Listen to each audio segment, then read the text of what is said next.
Hello बच्चों, आज हम शुरू करें। हमारा आज का टॉपिक है बेटो लॉ ऑफ केमिकल कॉम्बिनेशन। इसमें हम पढ़ेंगे सबसे पहले कौन सा लॉ पढ़ेंगे? Law of conservation of mass.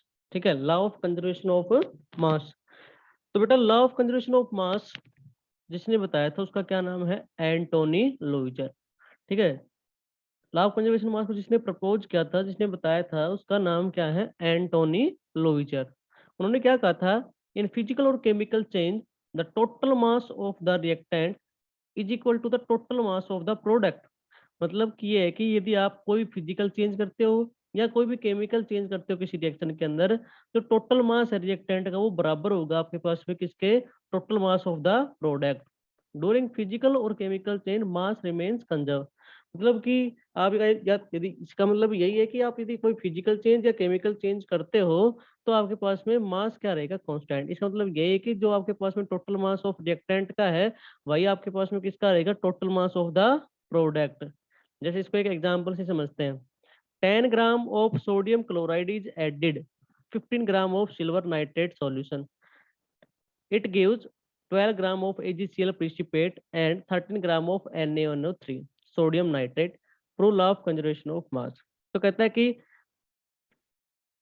10 gram of NaCl को, ठीक है, 10 ग्राम ऑफ NaCl को, ठीक है, ऐड किया कितने में? 15 ग्राम ऑफ सिल्वर नाइट्रेट के सॉल्यूशन के अंदर। तो कहता है क्या देता है वो? सिल्वर क्लोराइड देता है आपके पास में। AgCl प्रिसिपिटेट देता है कितना? 12 ग्राम। एंड 13 ग्राम क्या देता है? Sodium nitrate. तो हमें बताना है कि लॉ ऑफ कंजर्वेशन मास को प्रूव करता है या नहीं करता। तो प्रूव कब करेगा? जब हमारे पास रिएक्टेंट किसके बराबर आ जाएगा? प्रोडक्ट के बराबर आ जाएगा। तो यहाँ चेक करेंगे। 10 ग्राम तो क्या है? NaCl। और 15 ग्राम क्या है? AgNO3। दोनों को ऐड किया कितना गया? 25 ग्राम।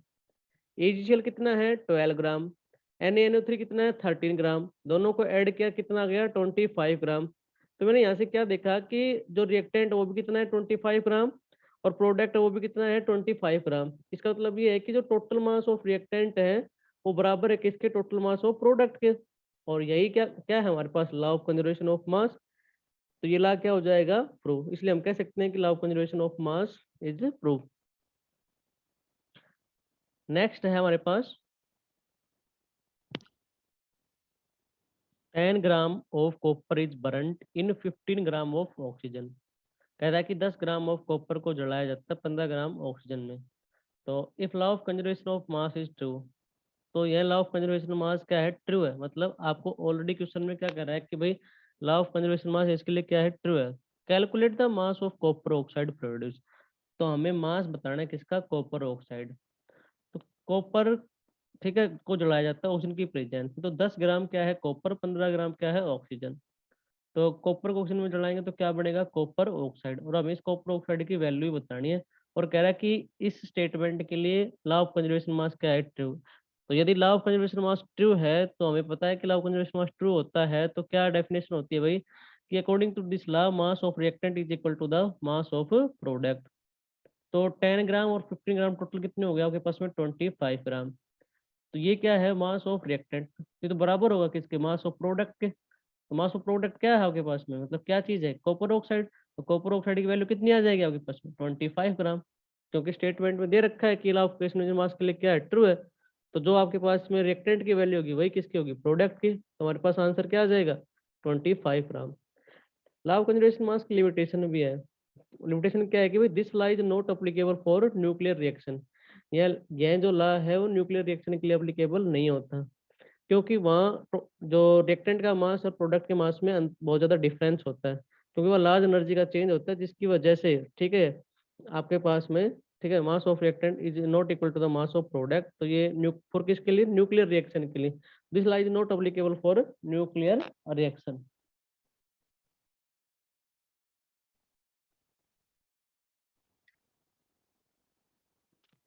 Law of conservation of mass and energy. Law of conservation of mass and energy क्या होता है? इसमें भी यही होता है कि भाई जब भी हम कोई फिजिकल या केमिकल चेंज करते हैं, ड्यूरिंग एनी फिजिकल और केमिकल चेंज और न्यूक्लियर चेंज, तो total mass and energy of reactant is always equal to the total mass and energy of the product. तो law of conservation of mass and energy में क्या होगा कि भाई यदि हम कोई फिजिकल या केमिकल चेंज करते हैं, कोई न्यूक्लियर चेंज करेंगे, तो हमारे पास जो टोटल मास ऑफ रिएक्टेंट का है और एनर्जी जो है रिएक्टेंट की, वो बराबर होगी टोटल मास ऑफ प्रोडक्ट और उसकी एनर्जी के बराबर आएगी। तो उसको हम क्या कहेंगे, law of conservation of mass and energy. तो देखो इसमें एनर्जी वर्ड जुड़ गया। तो यहाँ पर क्या होगा कि जो आपके पास में, ठीक है, जो रिएक्टेंट की जो मास और एनर्जी है और जो प्रोडक्ट की मास और एनर्जी होगी, वो दोनों के दोनों क्या होंगे, बराबर होंगे। वो दोनों के दोनों क्या होंगे, बराबर होंगे, इक्वल होंगे। नेक्स्ट एग्जांपल देखते हैं। When 4.2 gram of sodium hydrogen carbonate is added to a solution of HCl weighing 10.0 ग्राम। ये कहता है कि जब हमने 4.2 ग्राम सोडियम हाइड्रोजन कार्बोनेट का फार्मूला क्या होता है, NaHCO3, वो कितना है 4.2 ग्राम, को ऐड किया किसके सॉल्यूशन के अंदर, HCl के सॉल्यूशन के अंदर, और HCl कितना है 10.0 ग्राम, मतलब HCl कितना आपके पास में 10 ग्राम।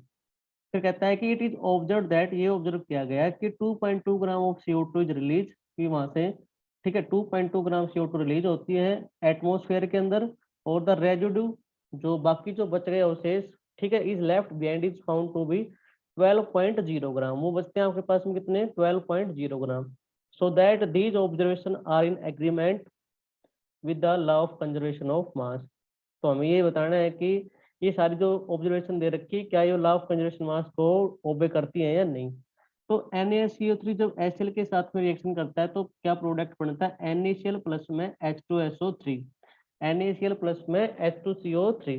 लेकिन यहाँ जो H2CO3 जो है वो कैसा होता है, अनस्टेबल होता है। H2CO3 कैसा होता है, अनस्टेबल, तो ये टूट जाता है किसमें, H2O प्लस में CO2, H2O प्लस में CO2।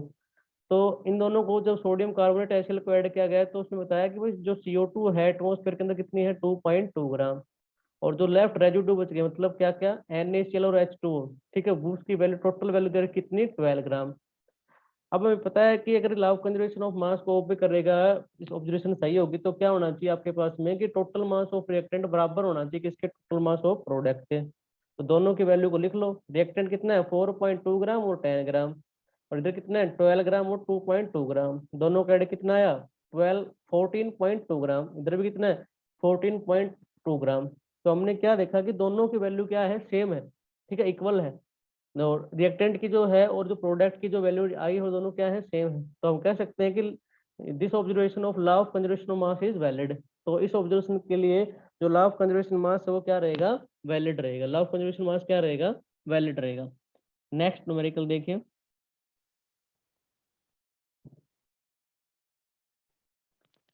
Loiser saw that when mercury oxide was heated, it produced free mercury and oxygen। लोइजर ने बताया कि जब मरकरी ऑक्साइड को हम हीट करते हैं तो वो, ठीक है, मरकरी और ऑक्सीजन देती है। तो एक एक्सपेरिमेंट में 100 ग्राम ऑफ मरकरी ऑक्साइड को जब गर्म किया तो हाँ, तो आप 92.6 ग्राम क्या मिला, mercury, and x gram of oxygen was produce, find the value of x। तो कहता है कि 100 ग्राम मरकरी ऑक्साइड को जब हीट किया तो 92.6 ग्राम आपको मरकरी मिली, और ऑक्सीजन हमें फाइंड आउट करनी है, वो उसकी वैल्यू कितनी दे रखी है, एक्स। तो एक्स वैल्यू हमें यहाँ से क्या करनी है, निकालनी है। और लॉ ऑफ कंजर्वेशन मास है, तो हमें पता है लॉ ऑफ कंजर्वेशन मास है तो टोटल मास ऑफ रिएक्टेंट बराबर होगा किसके, टोटल मास ऑफ प्रोडक्ट के। तो टोटल मास ऑफ रिएक्टेंट कितना, टोटल 100 ग्राम, और मरकरी कितना है 92.6, और ऑक्सीजन हमें देने रखा, वो हमें कैलकुलेट करना, कितना है एक्स। तो यहाँ से एक्स की वैल्यू निकालेंगे, कितना हो जाएगा 100 माइनस 92.6। तो एक्स की वैल्यू कितनी आ जाएगी 7.4 ग्राम, एक्स की वैल्यू कितनी आ जाएगी 7.4 ग्राम। इट मीन्स यहाँ ऑक्सीजन की वैल्यू कितनी आ गई आपके पास में 7.4 ग्राम, कितनी आ गई 7.4 ग्राम। देखिए बच्चों, तो हमारा अगला न्यूमेरिकल है, x gram of potassium chlorate on decomposing produce 1.9 gram of oxygen and 2.9 gram of potassium chloride, find the value of x। कहता है कि पोटेशियम क्लोराइड को जब डिकम्पोज किया जाता है तो वह टूट जाता है किसमें, पोटेशियम क्लोराइड में, ठीक है, एंड ऑक्सीजन के अंदर। तो जब टूटता है तो कहता है कि पोटेशियम क्लोराइड की वैल्यू दे रखी 2.9 ग्राम, और ऑक्सीजन की वैल्यू दे रखी है 1.9 ग्राम। तो हमें पोटेशियम क्लोरेट बताना है कि उसकी वैल्यू कितनी आएगी। ठीक है, पोटेशियम क्लोरेट की वैल्यू कितनी आएगी। तो as we know that the total mass of reactant is equal to the total mass of the product. ठीक है, तो x इज इक्वल टू कितना 2.9 प्लस में 1.9, दोनों को ऐड करेंगे कितना हो जाएगा 4.8। तो हमारी x की वैल्यू कितनी आ गई 4.8, और x क्या है हमारे पास KClO3। तो KClO3 की वैल्यू कितनी आ जाएगी 4.8 ग्राम, 4.8 ग्राम।